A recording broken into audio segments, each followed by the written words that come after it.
Hey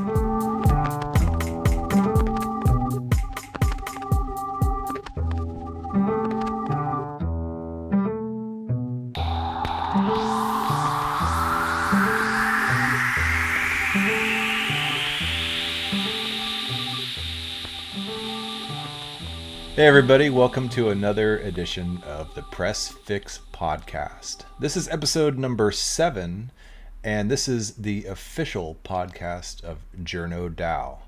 Journo DAO seeks to take Web3 tools and apply them to journalists to help journalists stay decentralized and stay independent and not censored in the current media landscape. Today, we are going to go a lot more low level than we did last episode. Last episode, we were very high level talking about a couple of the projects that we're working on, Seed Protocol and PermaPress. And Seed Protocol is the protocol side of it, and PermaPress is the client side, the application side of what we're building. And in this episode, like I said, we're going to go very low level.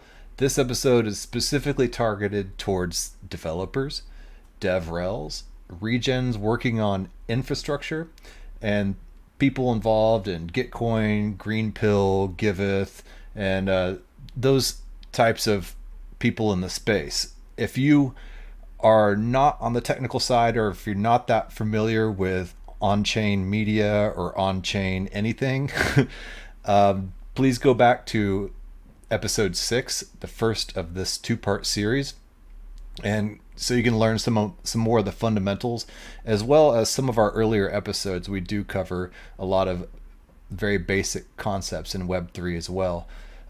So if you do stick around, you're welcome to take notes and research deeper into some of the concepts that we'll be talking about. And we're always super open to helping out as well. You can contact us directly through journodao.xyz. You can join our Telegram, and we would love to be able to sit with you and explain some of these topics as well. That's what we're here for. Anyway, today we have Spencer and Keith. Those are two of the people that have been primarily working on Seed Protocol and PermaPress. So I guess we'll just do some quick introductions. Sure. I'm Spencer. I'm one of the founding members of Journo DAO alongside both of these fine gentlemen. And I'm not a developer myself, nor am I a journalist, but I kind of operate between a lot of these things, and my focus is on on-chain governance and an organization design using smart contracts.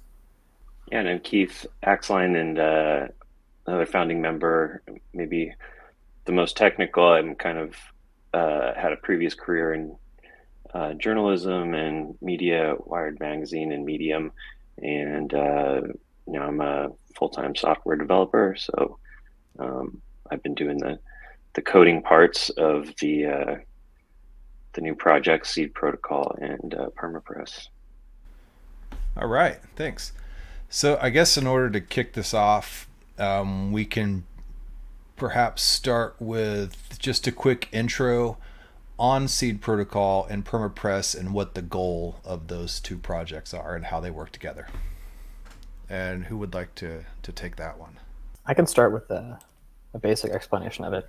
So as we talked about in the last episode, I can do a brief little refresher here, but the design or development approach we're taking towards this in terms of what problem we're trying to solve and how we present our solution to those problems is a dual approach between an underlying protocol, a peer-to-peer protocol that doesn't require any central institution to maintain, and then on top of that, a particular interface or app that interfaces with that protocol, and the app itself would require an institution to maintain and keep running and everything. And that kind of paradigm of keeping the application centrally run and managed, but the underlying infrastructure a bit more peer-to-peer and decentralized, we think enables us to offer some of the solutions to the unique problems that we're trying to solve, mainly having to do with censorship resistant and deprecation resistant storage of content as it relates to journalists. So we can get a bit more into the technical aspects of it, but the underlying protocol, which we're calling Seed Protocol, is essentially having to do with indexing content on peer-to-peer storage layers like Arweave and Ethereum attestation service on Ethereum. And that's for content in general, It's not necessarily journalism specific, and it could probably even generalize beyond content into just data structures at large. And then the app is PermaPress, which is like a particular portal or interface or app to this underlying protocol, and that's what's geared towards journalists. So we're going to be designing that app with certain opinions and decisions we're making in terms of which user we're optimizing for. We're ideally optimizing for a non-technical, non-Web3 journalist user base, but the underlying protocol is, again, much more generalized than that. And I think the impetus behind that, or a good parallel, would be the Warpcast is to Farcast, or as PermaPress is to Seed Protocol. And I think it, as a developer, as a entrepreneur, innovator, it helps if you were to just have the Farcaster protocol, which people did have for a while. It's just kind of like pretty inert. But if you see it kind of manifested in this one opinionated way, then suddenly you're like getting all these ideas for like other clients and other ideas, and how can we do this? And then like the network effects start building, and so that was kind of, I mean, that model was in our heads beforehand, but that was just the most recent, clearest example, I think, of that being successful. Okay, great. Thanks for the introductions. I guess a really good way to start, in, as we've mentioned, Seed Protocol is the protocol and PermaPress is the app. Why don't we talk a little bit specifically about what is a seed, and how does that grow, to use the metaphor? Yeah, I'm hoping we can really lean into the organic motifs, but so a seed is really just the base hash of that signifies a piece of content. Really could be anything. It could be digital, it could be something in the real world. But then once that hash is created, then all of the data that we think about kind of filling up like a blog post or a tweet or any of that stuff, like the text and the author and images and that sort of thing, that all goes into a version attestation that points back to the seed. And so the seed never changes, but there's kind of this like evolving content that Seed Protocol takes like the most recent wins approach of most recent version, most recent um, attestation of like this is the title or this is the author and this is the text. So you can edit all that stuff, and then a knowledge graph can be built out of it in really interesting ways, maybe like a GitHub type diff, or um, I think some DSci people have some really awesome ideas about how to track and interact with versioning and all that stuff. And would be totally compatible with that. It's just kind of something that happens behind the scenes. I don't know, Spencer, if you want to elaborate on that. Yeah, I mean, I just put in the little chat here, there's like that accounting approach called LIFO, or last in, first out, like reporting capital gains and various other things. Like in this case, as you're saying, the convention for what PermaPress treats as valid or truthful is like that those sets of presumptions and opinions are contained within PermaPress and not baked into the underlying protocol. And so, like in this case, the convention that that we're upholding or advocating for or promoting with PermaPress is sort of like last in, first out, and that the last version that is uploaded is by default treated as the most valid and is like first out insofar as it's visualized on PermaPress's interface. So I think that can be a useful way to think about it, but it's important to us, and we hope to other people who care about censorship-resistant, peer-to-peer open source technology, that these kind of presumptions about what is treated as valid and truthful are kind of limited to this particular interface and not like inherent to the protocol itself. Yeah, and so the protocol in its entirety, at least at this point, it might have to expand, but at this point is contained in just a single smart contract, and all that smart contract does is it goes and creates the attestations for you, and they need the hashes that they need to reference don't actually exist until they're made. So that's where some of the tedium comes in. But the protocol, you can just create a seed, and that will go and make the appropriately formatted attestation, and then you can create a version like independently, or you can just say, here's kind of like this basket of meaning, like a blog a blog post with, you know, authors and titles and all this stuff, and it'll go and create all the seeds that are necessary, all the versions that are necessary, and tie it all together. And so that's one kind of shortcut that the protocol provides, but doesn't even necessarily. Um, you actually can do that on our doc site, and kind of step you through the process manually.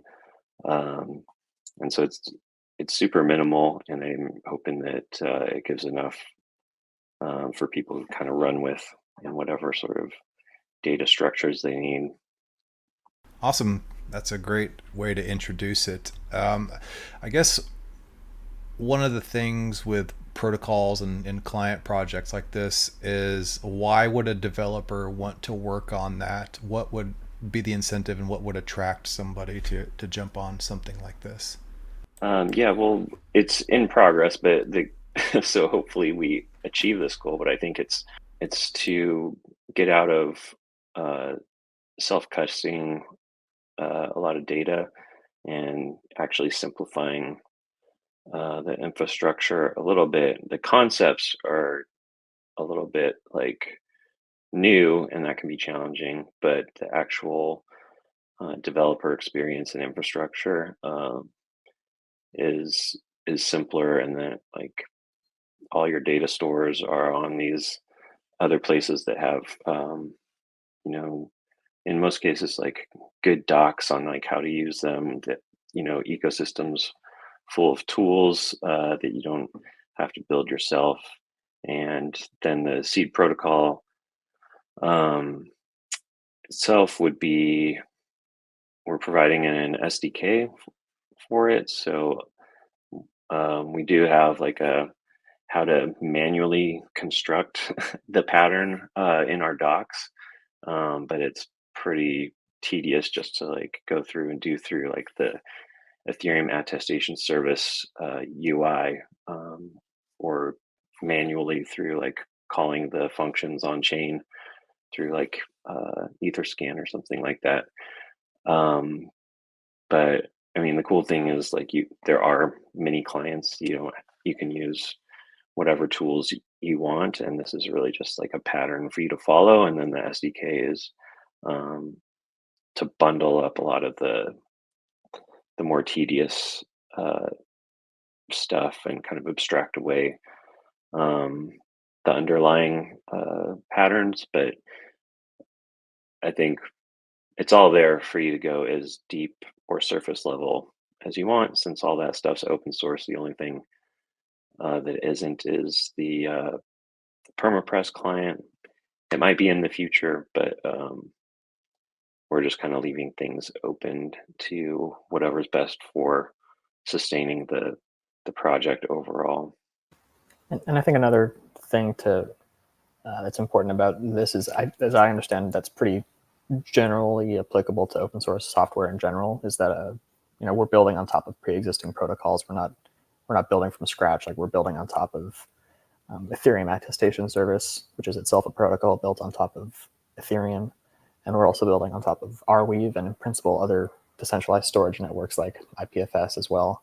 And so really, as I understand it conceptually, and Keith, you can correct me if you think this is inaccurate, but like the novelty of Seed Protocol is mostly having to do with schemas and ontologies for how data and content is structured and indexed, rather than creating actual infrastructure for it. I mean, you can still think of it as infrastructure, but it's like a second stratum of infrastructure upon some of these other more fundamental protocols as well. And then, as we've said, PermaPress is more of like an end user kind of app for journalists, for non-technical journalists who don't have to worry about creating a Web3 wallet or getting ETH to pay for gas or all that stuff. But yeah, I think that's like in general the open source thing of just building upon the work that people have done before. Yeah, and I guess we're kind of like warming up to a more crisp value proposition here, but I would say trying to get the network effects of Ethereum is probably the most attractive part of building on top of this is whatever, however many people are using Ethereum, the attestation service on top of it, any of the L2s that we deploy to, those are just suddenly your users as soon as you implement Seed Protocol, and that means that your user content's discoverable. You have whatever is body of work is out there, all the different seeds and like the content that's already on there is immediately populating your app once you integrate the SDK. And we've tried to, I mean, one way you could frame this is that we've tried to bring the network effects without any of the rigorous kind of APIs that you might need to adhere to when you are integrating with a network, because Seed Protocol is a way to flexibly define your data structures, what makes sense for your app or your use case, while still being discoverable and being able to play with really any other content or data that kind of follows the very minimal pattern of Seed Protocol. So a seed can be anything really. So that's kind of the base thing. The one thing you have to kind of take on as the first pattern is really just a hash and a word for the type of thing that it is, whatever you want to put in there. And then that's kind of the anchor hash for all time on chain. And that's all it is. And everything else that we think of as content and data, like schemas and structures, data types, all that stuff just gets piled on in a very flexible way. It's all additive. None of it is subtractive. So if you need to change something, you just add more. You don't take away necessarily. Although any publisher is, free to revoke the attestations, and we talk about what that looks like. But I think it's easiest just to keep it simple and think about it for now as, the solution to bad data is just more data, and then it's kind of up to app developers on the querying side and on the consuming side to really decide what's meaningful for their users as far as what they decide to surface and how they decide to piece together just these little, you can almost think of them as just key value pairs that you can pull in and surface in any way that makes sense to you. But there's a little bit of meaning behind it that we've provided so it's not just like a completely blank canvas, but you can actually get started with creating and finding meaningful things. And you can think of PermaPress as like a CMS kind of example of how to use Seed Protocol, but it could be, social network, could be really any kind of app. Just to elaborate on one of those points you made about letting app developers decide what's worth surfacing for their particular users, I think that's the crux of a lot of this for me.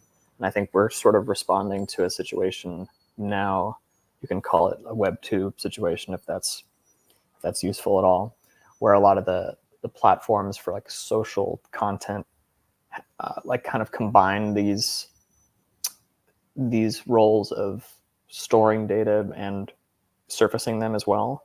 And then if that platform like Twitter decides that some content posted there doesn't abide by its particular censorship rules or terms of service or whatever, they can take it down, and that could mean deleting it. But in this case, the paradigm we're talking about, like the actual content, whatever it is, would exist on this permissionless layer that exists sort of like beneath a particular app. And the app, in enforcing its moderation and censorship policies, would just choose not to surface it to their users rather than delete it, because they wouldn't be in a position to delete it. And so this is a lot of the implications, not just for censorship resistance or like politically sensitive content, but also just like if a social media platform, goes under, goes out of business or changes some aspect of their tech stack, and then a bunch of content gets deprecated, or maybe they just need to prune a bunch of storage just for financial reasons. The paradigm we're working towards, that wouldn't result in the content itself being lost. It would just result in the content not being serviced on that particular app, which we think is a good way of reconciling the needs of permanent, notionally permanent storage with the legitimate needs these social media platforms and apps have to enforce certain censorship policies and moderation policies. I think this can let us have our cake and eat it too, assuming this gets adopted. And what we're talking about now is sort of like a mature state of what something like Seed Protocol would look like if there were multiple apps on top of it. So like one like PermaPress built for journalists, maybe some built for short form essay writers or vloggers or whatever. It's just an interesting paradigm that we're hoping to move towards. Yeah, and I think even people who are not really motivated by the censorship aspect, or you could think of it almost like the Web2 current situation, as if you're writing your school paper on like actual paper, and whether that exists or not depends on if that paper company is like in business or something, where we don't think of it that way because we have ownership and possession of physical items. And I think this is moving us towards a digital space where like your intuitions about ownership in the real world actually apply. And it's odd, but only because we've been spending the last like 20 years in a situation where we got used to things just like being very ephemeral and fungible, and anyone can copy and paste anything and all that stuff. And to some extent that'll always be true, but I think we're kind of at the doorstep of much stronger property rights and agency and ownership and control in the digital space. And so we're hoping that Seed Protocol can unlock a lot of that for developers who might not be thinking on these terms, but really appreciate the end result, which is just like offering better experiences to users, actually pursuing use cases that are possible now that are not when you have a centralized server model or like a capturing users type of business model. And I think we're excited about it for like the positive sum aspects of it, where like PermaPress is just one potential business or private enterprise on Seed Protocol, but it's actually, if that's the only one that ever is, then that's like actually a bad thing.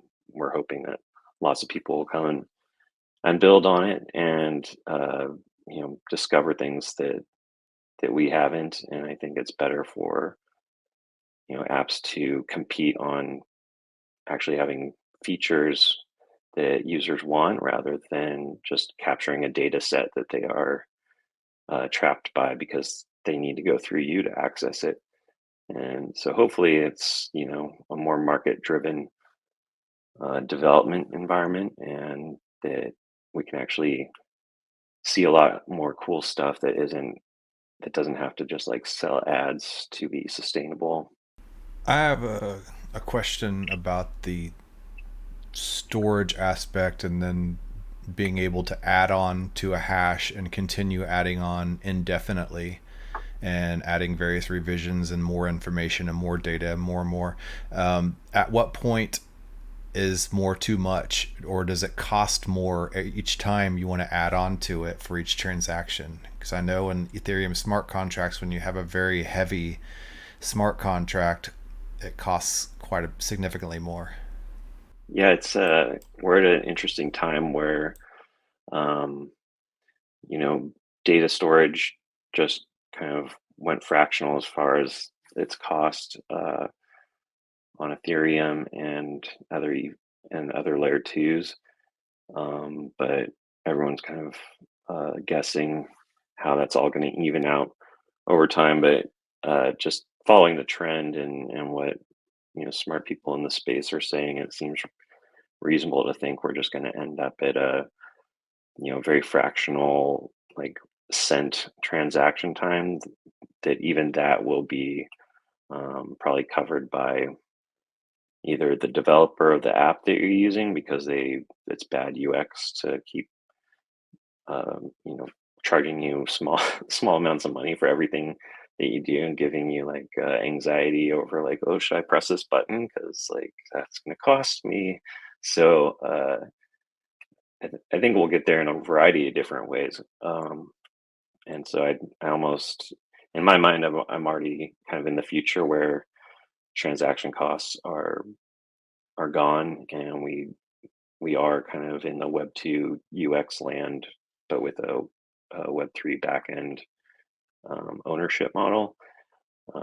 And that might be too rosy, but like from what I've seen so far is like the tooling that's just come out in the last few months that we're able to use with PermaPress. It does seem like it's just kind of right there for the taking, and we're just not. It's so new that we are not seeing the apps that provide that. Like there are a few, but the weird thing is you might use the app and not even know it, right? Because like it's successfully abstracting away all that stuff. So um, yeah, I don't want to be flippant about it and say it's like it's not an issue because it has been and it could still be, but all things are looking really good, especially from us building permapress that maybe I think we're going to try to pay costs with like $100 a month just and see how many people that can support. Smarter people than me could probably like project it out in a spreadsheet, but it seems highly variable to me, and whatever we predict might be influenced by other factors. So we're just kind of rolling with it. Okay, and I guess another question would be, what kind of prerequisites would you think somebody would need to have to be able to build on it? Like, would some Solidity developer have to learn Rust? Like that type of stuff. What's the learning curve? Yeah, that's a good question. The SDK will just be um, mostly for in browser, so like JavaScript or TypeScript that compiles down to JavaScript. The SDK is like an npm package for people who know what that is, and should be able to just bring it into your project, and it'll create an index DB like locally in the browser. And we're trying to do as much stuff offline as possible, just because uh, we don't want to spin up a server for anything. Basically, the only server component right now is like when you import uh, like one of your stories. Like if you put in a URL of a story you wrote somewhere else, then just because of the way browsers and permissions work, the server has to go and retrieve that HTML and then spit it back down in the browser, but nothing's stored. It's just kind of like relaying that information, and then that HTML just goes into the database, and then every time you actually load up the website, it's just going to read from the database in the browser. It's not pulling anything from the server. Any network stuff is just coming from attestation service or Arweave. I think those are the only two services. Yeah.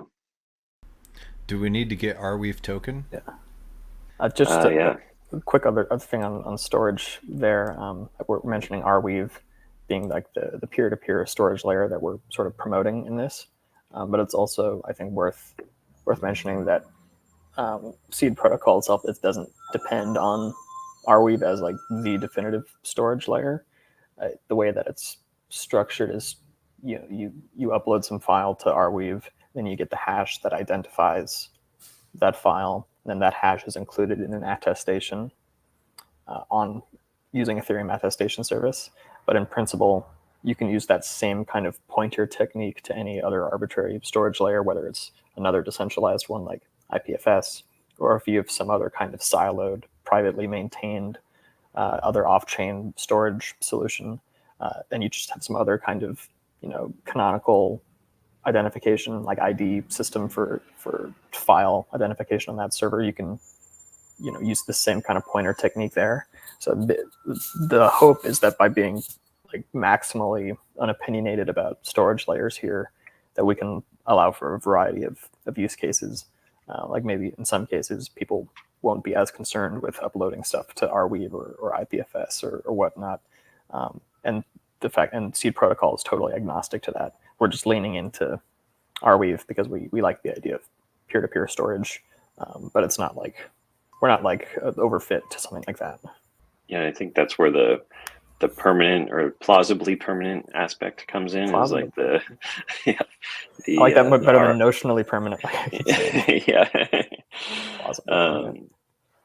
Where at least has a chance of lasting for foreseeable future when it's decentralized on Arweave or IPFS or one of these services. But I'm always a fan of don't let perfect be the enemy of the good. And if you want to just use your Google Drive account, as long as it's you can use like your private Google Drive things and hook up your own access token, or if you actually want people to be able to consume it like on this other Seed Protocol clients and just on the network, then you could use like a public Google Drive link that serves the content.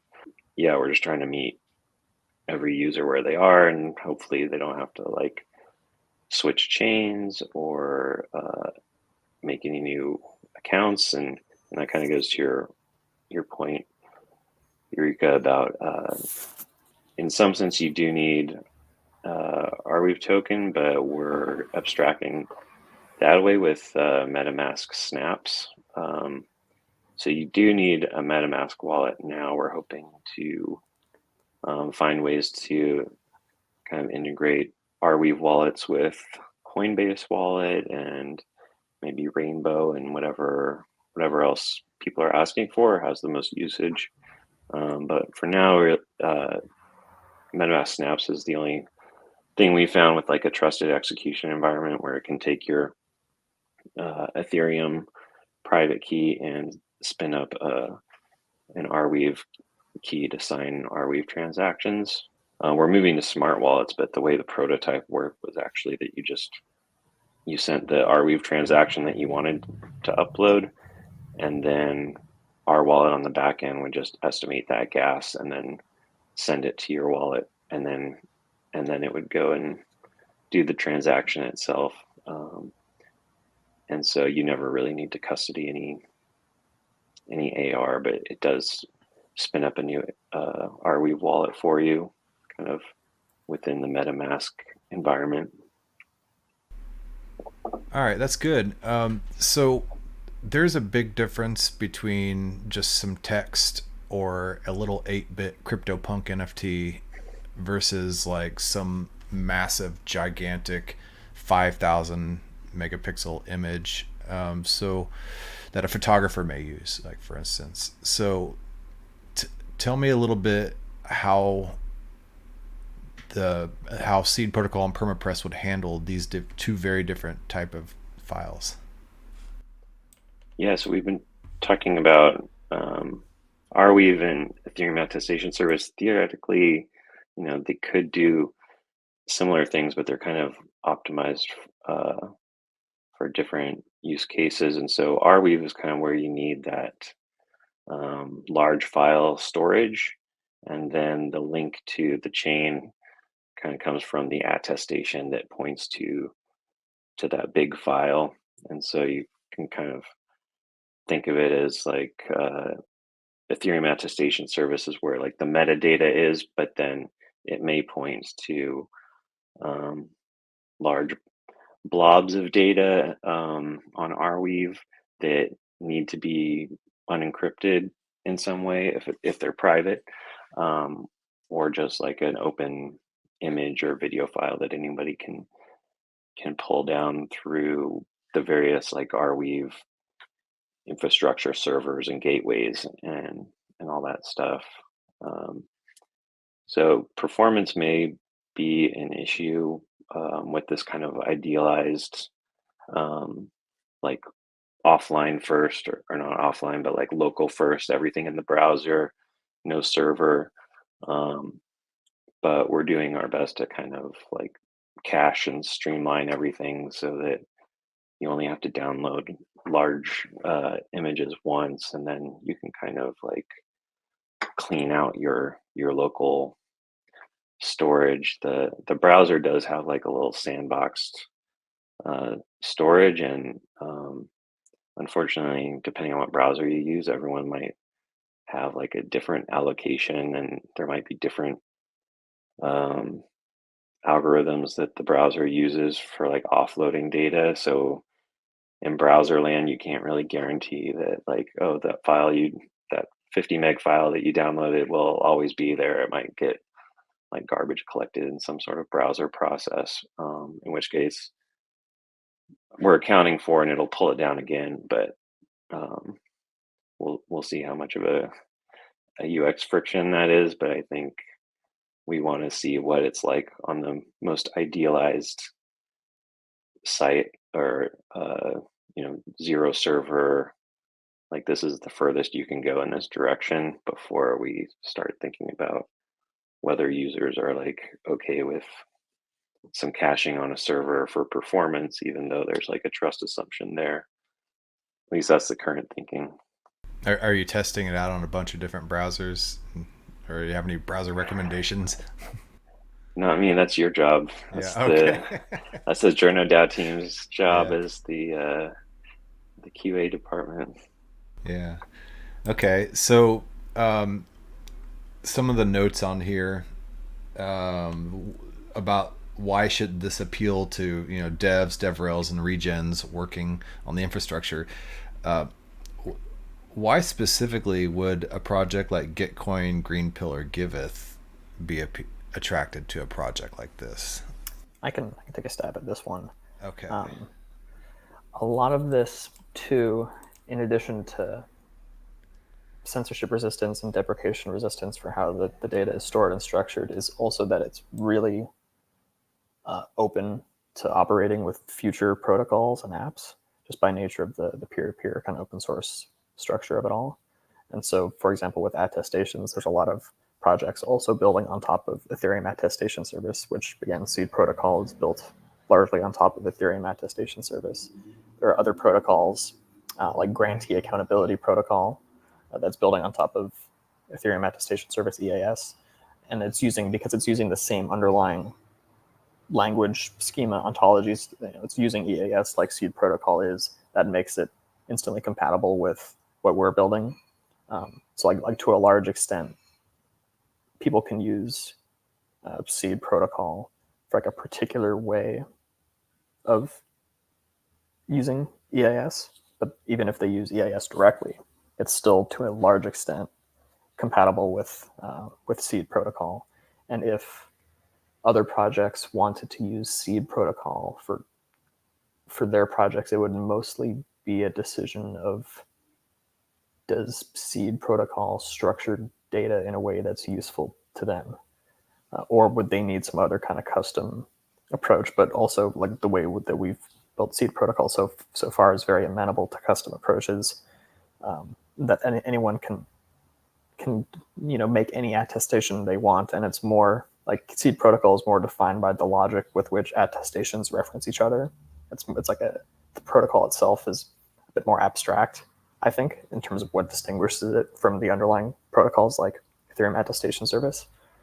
So if Seed Protocol does take off and people are using it to publish content, but also comment on and vouch for other people's content, that kind of trust network could emerge, and that could be useful for other projects that have some use of verifying credibility of on-chain actors, or credibility, or previous track records of what is published or statements that are made, or for, like, again, grantee accountability protocols using attestations for grantees doing some kind of impactful work and making these claims for milestones that they've completed, and that takes the form of EAS.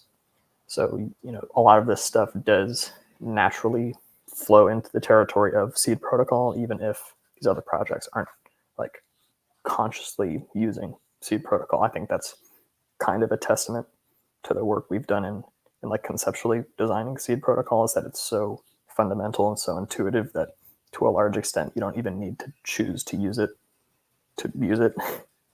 It kind of happens organically to a large extent.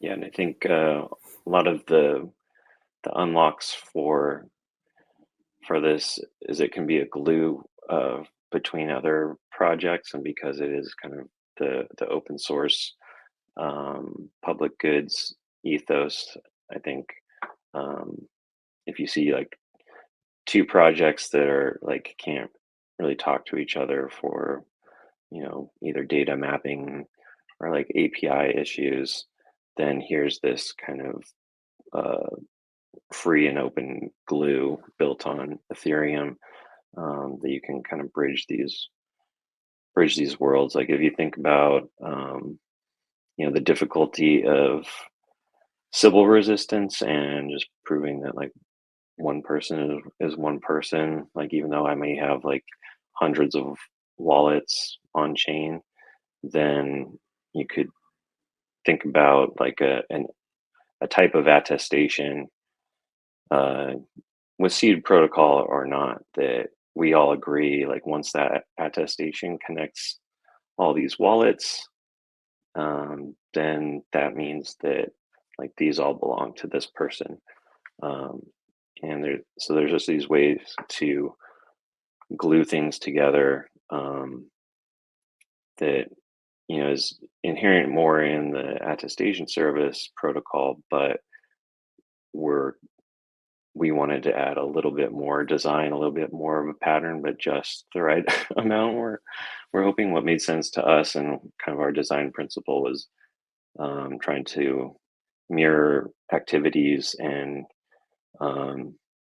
phenomena that just already happen in reality, that like if you were to kind of dissect how things already work, you could see them actually kind of boiling down to these attestations in some way. And so I think we talk more about that in episode 6, but I think uh, if developers can kind of get on board with this sort of emergent and perhaps fuzzy truth that comes from everyone attesting to how the world looks from their vantage point, then as the developer, you can kind of say, well, this type of person or this specific address is reputable in my book for reasons A, B, and C. So anything that they attest to, I'm going to give more weight to as being like either more interesting or more likely to be true, or whatever it is that you're trying to, deliver with your experience. And so I think acknowledging just how messy these ideas are of like identity and authorship and credibility, and how context specific and how social it is, I think we're excited to unlock some of those things where instead of, okay, do I adopt this like decentralized identity framework or this one, do they interoperate? We wanted to make something that could be used as decentralized identity, could be used as a CMS, and then those things could kind of like seamlessly talk to each other just because of like the way that the data is kind of structured in this minimally like referential way. And again, a lot of, I don't want to take credit for stuff that attestation service already does out of the box. Like I think they've envisioned a lot of these use cases, but we're just trying to kind of push it forward into like a more structured but minimally structured way that actually unlocks these use cases, because it's kind of like too much of a blank canvas at this point where, oh yeah, everyone could see how they could build like a decentralized identity on top of it, but it's going to be different in everyone's head. So this is kind of saying like, what if we do things this way? And if other people agree, then there's a lot of network benefits to be had. I'm also thinking about stuff like retro PGF and hypercerts and stuff, that this could also be kind of like a base layer on, right?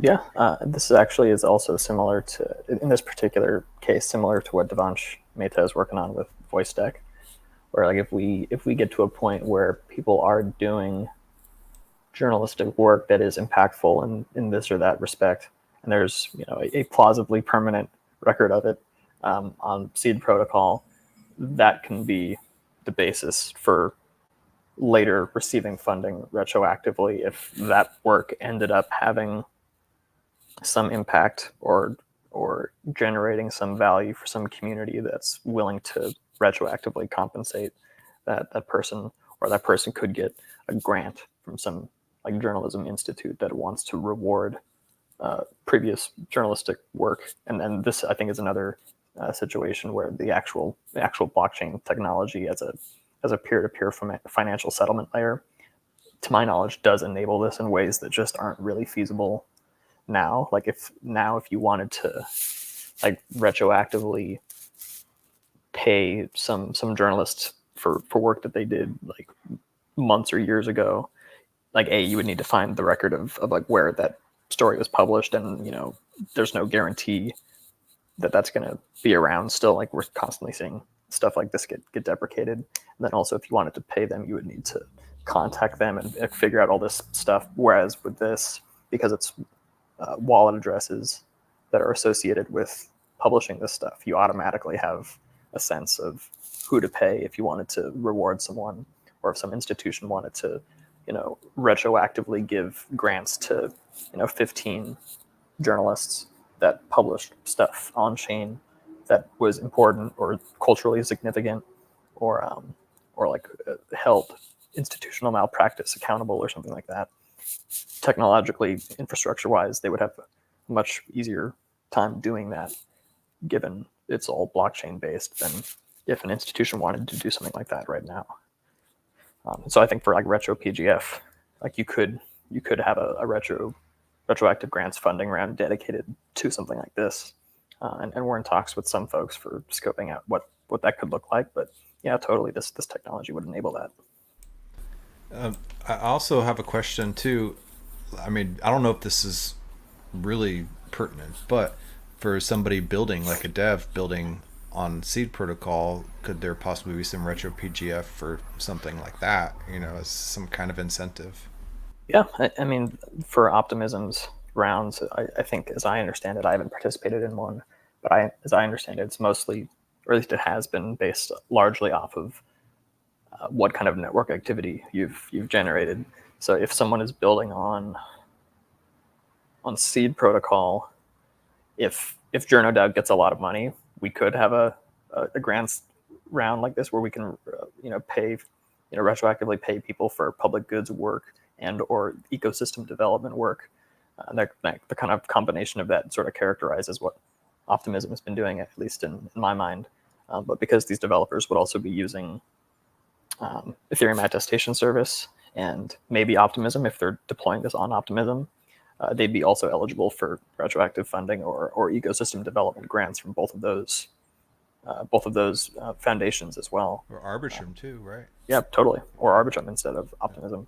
So like, there's a variety of ways that developers and like content publishers would be eligible for retroactive funding, and then the technology itself is what enables that in ways that just aren't as feasible now.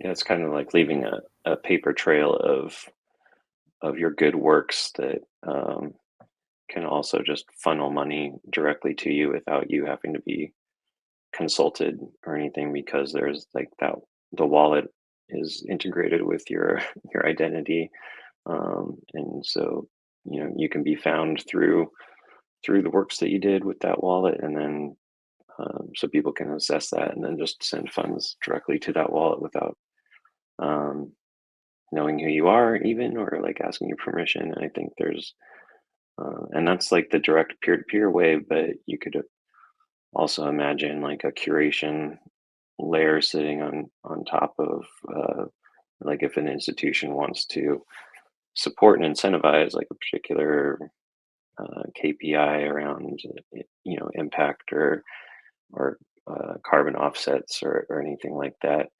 or journalism around the topics they care about, then somebody could actually do the work of finding this was the most impactful in this area, this was the most impactful in this area, and then the institution could just go to that curator and then they could distribute it accordingly. It might be a little bit too much to ask for an institution to go combing through attestations, and actually like distributing funds that way. But I think we're so early that that's kind of like we're at peer to peer, but either with Seed Protocol or something else or a combination. I think what will end up being the case is there's more of like a curator layer and maybe several of those, and so it'll just be a single button for institutions to kind of deploy the funds efficiently to the places that they care about and actually have unprecedented auditability and proof behind it, where right now I think a lot of claims as far as like we supported this and we supported this and we sent this much money here, and how much of that actually went to people creating the impact and enabling more of it and all that stuff is pretty questionable, as the intermediaries just kind of stack up, and even people in the chain can't really say for sure like where it went once it left them or before it got to them. And so yeah, I'm excited about that. It does take it requires the long view, but I think it's a straightforward path. There's no unknowns there. It's just kind of like we got to build it. Yeah, Spencer uses the term in the chat. He said block combing, Yeah. kind of like beach combing.